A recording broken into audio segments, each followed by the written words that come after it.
प्रधानमंत्री और रक्षा मंत्री ने आज वर्चुअल माध्यम से नवनियुक्त अग्निवीरों के साथ की बातचीत।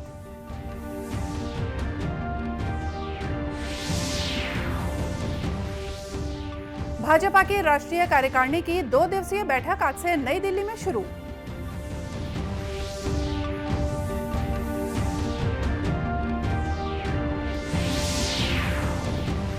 केंद्रीय खेल मंत्रालय ने शुरू की fit India healthy Hindustan talk series.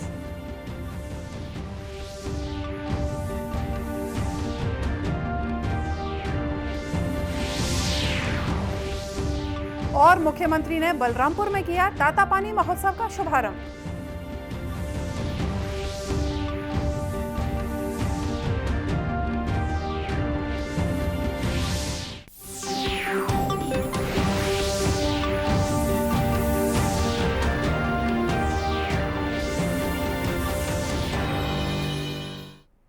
नमस्कार, आप देख रहे हैं दूरदर्शन समाचार। मैं हूं मोनिका शर्मा और आइए अब देखते हैं समाचार विस्तार से।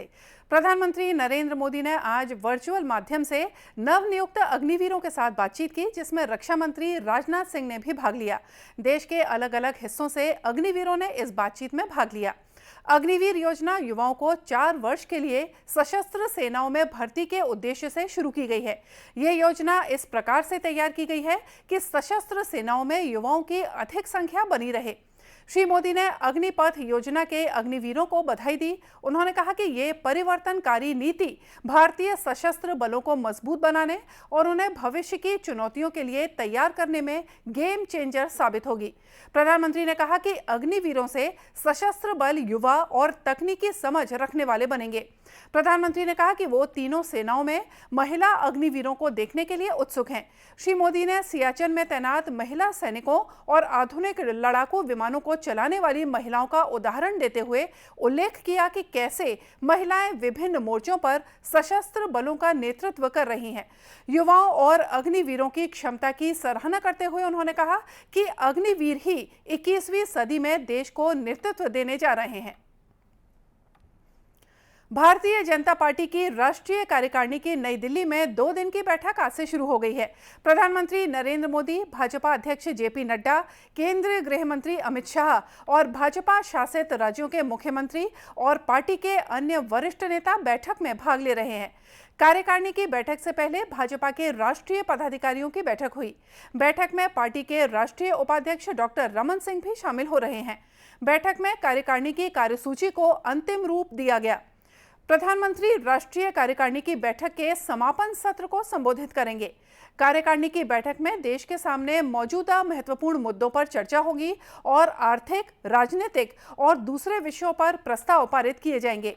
इसके अलावा गुजरात विधानसभा चुनाव में पार्टी की शानदार जीत और पार्टी संगठन के मामलों पर भी चर्चा होगी।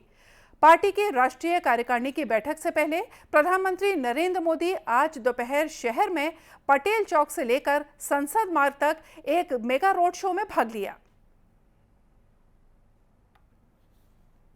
वर्षा के द्वारा लोग अपने उत्साह, अपनी खुशी को जता रहे हैं। प्रधानमंत्री नरेंद्र मोदी लोगों का अभिवादन करते हुए अपने रोड शो के दौरान प्रधानमंत्री लोगों का अभिवादन कर रहे हैं। अपनी गाड़ी से बाहर निकल कर प्रधानमंत्री चलती गाड़ी से लोगों का अभिवादन कर रहे हैं। बेहद महत्वपूर्ण और अभूतपूर्व ये दृश्य हो जाते हैं, जिस तरह से प्रधानमंत्री का स्वागत फूलों के द्वारा किया जा रहा है। बैठक स्थल पर सरकार की उपलब्धियों को दर्शाते हुए 6 थीम पर आधारित एक बड़ी प्रदर्शनी भी आयोजित की गई है, जिसका प्रधानमंत्री ने अवलोकन किया। साथ ही बैठक में श्री मोदी को सम्मानित भी किया गया। आगामी राज्य विधानसभा चुनावों और अगले साल लोकसभा चुनावों की दृष्टि से इस राष्ट्रीय कार्यकारिणी की बैठक को महत्वपूर्ण माना जा रहा है। प्रधानमंत्री नरेंद्र मोदी कल राष्ट्रीय कार्यकारिणी की बैठक के समापन सत्र को संबोधित करेंगे। फिट इंडिया अभियान के जरिए न केवल लोग बेहतर स्वास्थ्य हासिल कर रहे हैं, बल्कि देश के विकास में नए उत्साह के साथ शामिल हो रहे हैं। इसी कड़ी में केंद्रीय खेल मंत्रालय ने एक नई पहल की है, जिसका नाम है fit India healthy Hindustan talk series. यह सीरीज हर रविवार केंद्रीय खेल मंत्रालय के इंस्टाग्राम और यूट्यूब चैनल पर देखी जा सकती है। केंद्रीय खेल मंत्री अनुराग ठाकुर ने बताया कि फिट इंडिया अभियान के तहत एक नई पहल की जा रही है, जिसमें लोगों को फिट रहने के लिए जागरूक किया जाएगा।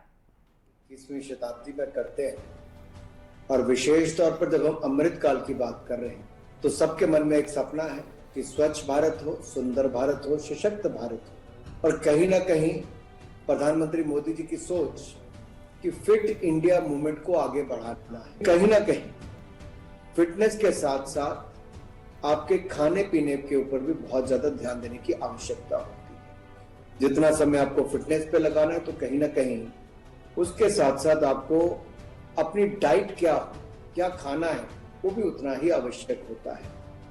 तो हमें लगा क्यों ना फिट इंडिया मूवमेंट में फिट इंडिया हेल्दी हिंदुस्तान इस कार्यक्रम की शुरुआत की जाए। श्री ठाकुर ने कहा कि कार्यक्रम में हर सप्ताह फिटनेस का एक नया मंत्र मिलेगा। मुख्यमंत्री भूपेश बघेल ने बलरामपुर जिले में तातापानी में महोत्सव का शुभारंभ किया है। 3 दिनों तक आयोजित होने वाले इस महोत्सव में मुख्यमंत्री ने 1003 करोड़ के 1707 विकास कार्यों का लोकार्पण और भूमि पूजन किया। उन्होंने राम वन गमन पथ परिपथ में तातापानी में स्थित रामचौरा पहाड़ को जोड़ने और छत्तीसगढ़ की सबसे ऊंची चोटी गौरलाटा को पर्यटन के दृष्टिकोण से विकसित करने की घोषणा की। मुख्यमंत्री ने महोत्सव को संबोधित भी किया। श्रद्धालु यहाँ आए हैं तातापानी महोत्सव में, भगवान श्री की भी पूजा अर्चना कर रहे हैं। आज मकर संक्रांति है, हमारे बच्चे लोग पतंग भी उड़ा रहे हैं, मुझे भी उड़ाने का अवसर मिला। और यहाँ 1003 करोड़ राशि की भूमि पूजन और लोकार्पण किया गया है। साथ ही अनेक मांगे हमारे विधायक साथियों ने की है, उसकी भी घोषणा मैंने की। वहीं मुख्यमंत्री ने तातापानी में मुख्यमंत्री सामूहिक कन्या विवाह योजना के 501 नव दंपतियों को आशीर्वाद दिया। साथ ही विधायक मद से दी गई 9 एम्बुलेंस को भी हरी झंडी दिखाकर रवाना किया।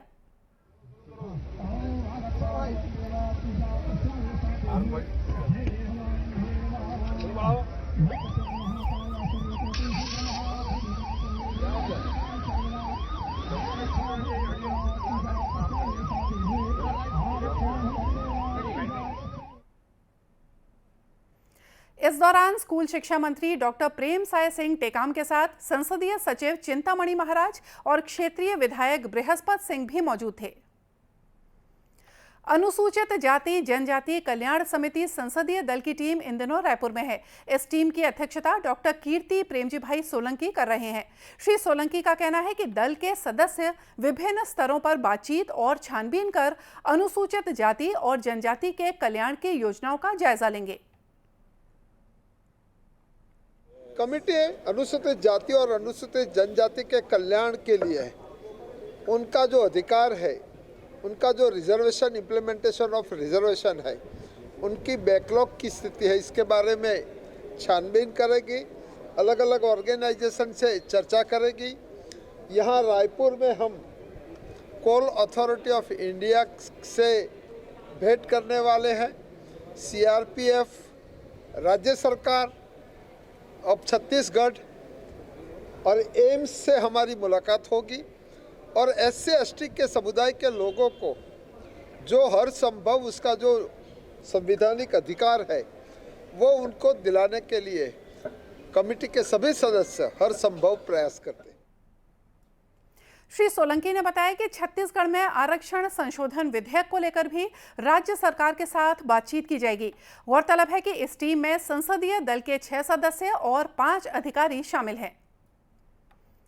कबीरधाम जिले में राष्ट्रीय स्वयंसेवक संघ RSS ने पथ संचलन किया। इस पथ संचलन में करीब 3000 स्वयंसेवक शामिल हुए। देश है पुकारता पुकारती मां भारती, पुकारता पुकारती मां भारती, देश है पुकारता पुकारती मां भारती।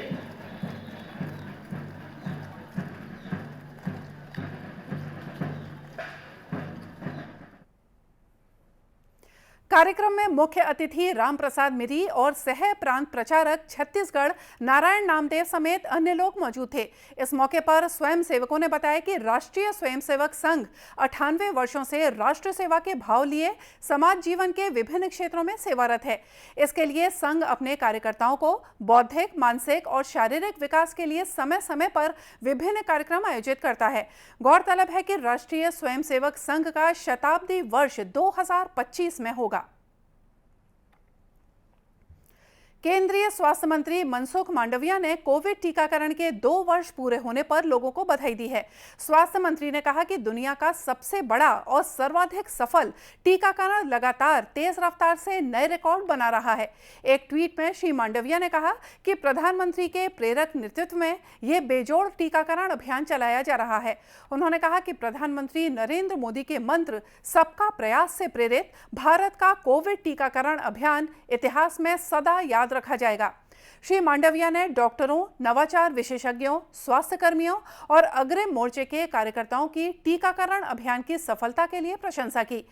गौरतलब है कि कोविड महामारी से बचाव के लिए भारत में 16 जनवरी 2021 से टीकाकरण अभियान शुरू हुआ था और अब तक 220 करोड़ टीके लगाए जा चुके हैं।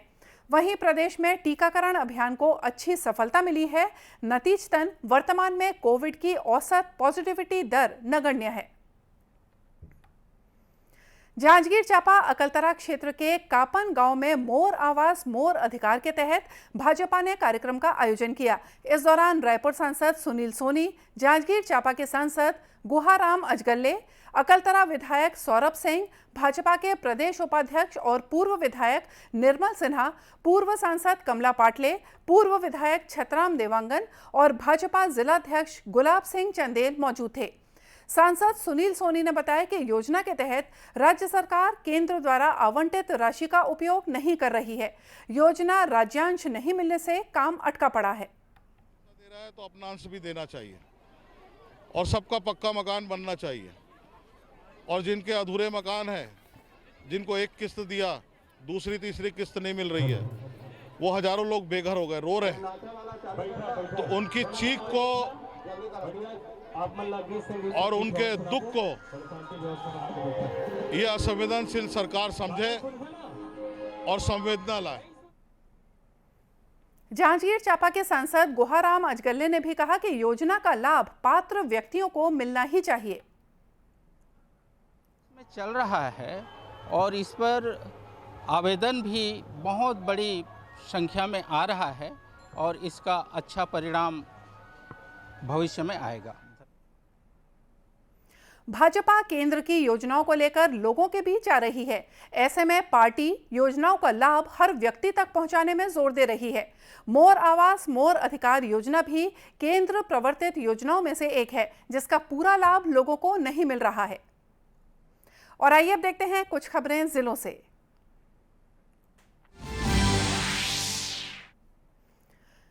बेमेतरा में भाजपा जिला महिला मोर्चा की कार्यसमिति की बैठक हुई। इसमें प्रदेश अध्यक्ष शालिनी राजपूत भी शामिल हुई। बैठक में महिला मोर्चा को सशक्त करने और जिले में पार्टी के प्रचार प्रसार को लेकर चर्चा हुई। दुर्ग सड़क दुर्घटनाओं में कमी लाने के लिए यातायात पुलिस लोगों को सड़क सुरक्षा के नियम समझाने के लिए नए नए प्रयोग कर रही है। ऐसे में शहर के एक युवा ने यातायात जागरूकता का संदेश देने के लिए एक अनोखा तरीका अपनाया। वो यमराज बनकर व्यस्त चौराहे पर खड़े होकर लोगों को हेलमेट और सीट बेल्ट लगाने के लिए जागरूक करने लगा। वहीं राष्ट्रीय सड़क सुरक्षा सप्ताह के तहत राजनांदगांव में यातायात पुलिस ने नुक्कड़ नाटक और विविध कार्यक्रमों का आयोजन किया। कार्यक्रम में स्कूल और महाविद्यालय के छात्र छात्राओं ने रोचक ढंग से लोगों को यातायात के प्रति जागरूक किया। मनेंद्रगढ़ चिरमिरी भरतपुर जिले के ग्राम कुंवारी में तेंदुए के हमले में एक व्यक्ति की मौत हो गई। इस हादसे के बाद वन विभाग ने तेंदुए को जंगल में वापस भेजने की कोशिश शुरू कर दी है। साथ ही गांव में अलर्ट भी घोषित किया है। और इसी के साथ ये समाचार बुलेटिन यही समाप्त हुआ। नमस्कार।